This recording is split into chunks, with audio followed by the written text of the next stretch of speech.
Hey all, assalamu alaikum warahmatullahi wabarakatuh. Welcome to our channel Unbox with Sabi. இன்னைக்கு நம்ம சேனல்ல வீட்லயே ஈஸியான மெத்தட்ல எப்படி கீ ப்ரிப்பேர் பண்றது அப்படிங்கறத உங்களோட ஷேர் பண்ணிக்க போறேன். வீடியோக்குள்ள போறதுக்கு முன்னாடி இப்போதான் நீங்க நம்ம சேனலை ஃபர்ஸ்ட் டைம் பார்த்துட்டு இருக்கீங்க அப்படினா மறக்காம நம்ம சேனலை சப்ஸ்கிரைப் பண்ணிட்டு பக்கத்துல இருக்க பெல் ஐகானை கிளிக் பண்ணிக்கோங்க. சரி இப்போ வாங்க நம்ம வீடியோக்குள்ள போலாம். நெய் பண்ணுற ப்ராசஸில் ஃபர்ஸ்ட் ஸ்டெப் பாலாடை. டெய்லி வீட்டில் காய்ச்சிற பாலில் படிகிற ஆடையை இந்த மாதிரி ஒரு ஏர் டைட்டான பாக்ஸில் எடுத்து ஃப்ரிட்ஜில் ஸ்டோர் பண்ணி வைக்கணும். ஃப்ரிட்ஜ்லையுமே ஃப்ரீசரில் தான் ஸ்டோர் பண்ணணும், நார்மலாக ஸ்டோர் பண்ணி வைக்கக்கூடாது. ஃப்ரீசரில் ஸ்டோர் பண்ணி வைக்கிறதுனால பாலாடை நமக்கு ரொம்பவே கெட்டியாக கிடைக்கும். அதே போல் ரொம்ப நாளுக்கு கெட்டு போகாமையும் வச்சுக்க முடியும். நான் இன்றைக்கி 500 கிராம் அளவுக்கு பாலாடை எடுத்திருக்கேன். இந்த அளவு பாலாடையை சேமிக்கிறதுக்கு எனக்கு 1 மாதம் கிட்ட ஆச்சு. இப்போ இதை ஒரு அகலமான பாத்திரத்துக்கு மாற்றிக்கலாம். அடுத்த ஸ்டெப் வெண்ணெய் எடுக்கணும். அதுக்கு நல்ல சில்லுன்னு இருக்க கோல்டு வாட்டரை ஆட் பண்ணிக்கிறேன்.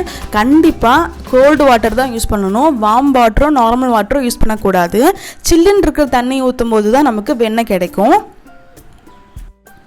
தண்ணி ஊற்றிட்டு இந்த மாதிரி ஒரு ஹேண்ட் விஸ்கை வச்சு நல்லா பீட் பண்ணணும்.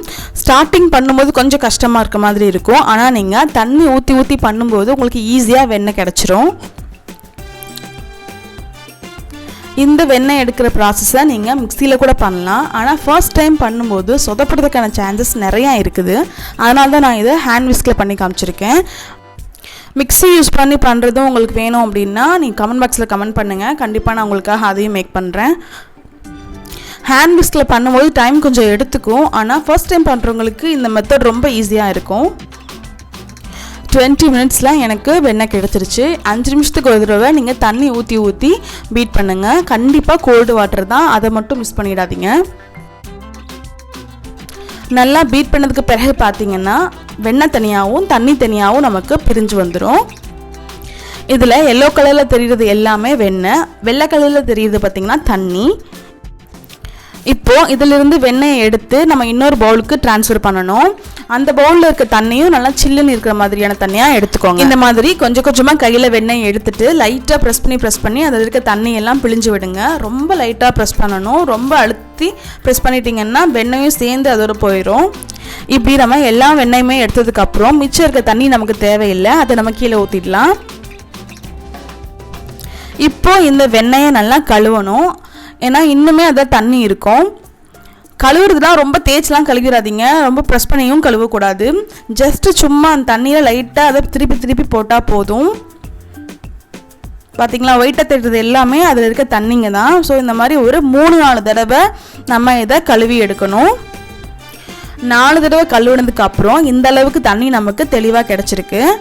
அவ்வளோதான், நம்ம வெண்ணெய் எடுத்தாச்சு. இப்போ நம்ம நெய் பண்ண ஸ்டார்ட் பண்ணிடலாம். அடுத்து ஸ்டெப் நம்பர் 3, ஸ்டவ்வை ஆன் பண்ணிவிட்டு பாத்திரம் வச்சுக்கலாம். பாத்திரம் நல்லா ஹீட் ஆனதும் நம்ம ரெடி பண்ணி வச்சுருக்க வெண்ணெய் இதில் ஆட் பண்ணிக்கலாம். கண்டிப்பாக அடுப்பு சிம்மில் தான் இருக்கணும், அதிகமாக வைக்கக்கூடாது. ஏன்னா கருகி போயிடுச்சுன்னா கலர் மாறி போயிடும், டேஸ்ட்டும் நல்லா இருக்காது, வாசனையும் நல்லா இருக்காது. வெண்ணெய் ஃபுல்லாக நல்லா உருகிடுச்சு. அந்த எல்லோ கலரில் தெரிகிற எல்லாமே நெய் தான். அடுப்பு சிம்லேயே வச்சு இதை ஒரு 5 நிமிஷம் கொதிக்க விடுங்க. நல்லா இது கொதிச்சு நெய் மட்டும் நமக்கு பிரிஞ்சு வந்துடும்.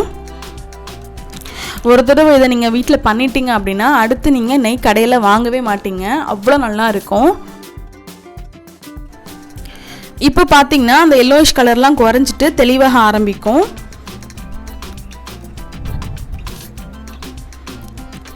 இந்த அளவுக்கு கலர் சேஞ்ச் ஆனதுக்கப்புறமா நம்ம இதில் முருங்கை இலை அப்படி இல்லைன்னா கருவேப்பிலை இலை ஏதாவது ஒன்று சேர்த்துக்கலாம். நான் இன்றைக்கி முருங்கை இலை சேர்த்துருக்கேன். முருங்கை இலை சேர்க்கறதுக்கு முன்னாடி நல்லா அலசிட்டு தண்ணியெல்லாம் உதறிட்டு அதுக்கப்புறம் இதில் ஆட் பண்ணிக்கலாம். முருங்கை இலை நல்லா வெடிச்சதுக்கப்புறமா நம்ம இதை ஆஃப் பண்ணிடலாம். நெய் நல்லா ஆறினதுக்கப்புறமா நம்ம இதை ஒரு கண்ணாடி ஜாருக்கு மாற்றிடலாம். நான் எடுத்த அளவுகளுக்கு எனக்கு 150 கிராம் அளவுக்கு நெய் கிடச்சிது. நீங்கள் எந்த அளவுக்கு பாலாடையை எடுத்து வைக்கிறீங்களோ அந்தளவுக்கு உங்களுக்கு அதிகமாக நெய் கிடைக்கும். இப்போ நமக்கு இந்த அளவுக்கு தெளிவாக நெய் கிடச்சிருக்கு இல்லையா. இதுவே இன்னும் கொஞ்சம் நேரம் கழித்து பார்த்தோம் அப்படின்னா நல்ல எல்லோயிஷ் கலரில் மணலாக கடைகளில் கிடைக்கிற மாதிரியே நமக்கு கிடச்சிரும். அவ்வளோதான் ஃப்ரெண்ட்ஸ், வீட்லேயே நம்ம ஈஸியாக சூப்பராக நெய் ரெடி பண்ணிட்டோம். இந்த வீடியோ உங்களுக்கு ரொம்ப யூஸ்ஃபுல்லாக இருக்குன்னு நம்புகிறேன். இதே மெத்தடில் நீங்களும் வீட்டில் ட்ரை பண்ணி பாருங்கள். ட்ரை பண்ணி பார்த்துட்டு எப்படி வந்துச்சுங்கிறத நம்ம கமெண்ட் பாக்ஸில் கமெண்ட் பண்ணுங்கள். வீடியோ பிடிச்சிருந்துச்சுன்னா லைக் பண்ணுங்கள், கமெண்ட் பண்ணுங்கள், உங்கள் ஃப்ரெண்ட்ஸ் அண்ட் ஃபேமிலிக்கு ஷேர் பண்ணுங்கள். மறக்காமல் நம்ம சேனலை சப்ஸ்கிரைப் பண்ணிவிட்டு பக்கத்தில் இருக்க பெல் ஐக்கானை கிளிக் பண்ணி ஆளுங்கிற ஆப்ஷனை டேப் பண்ணிக்கோங்க.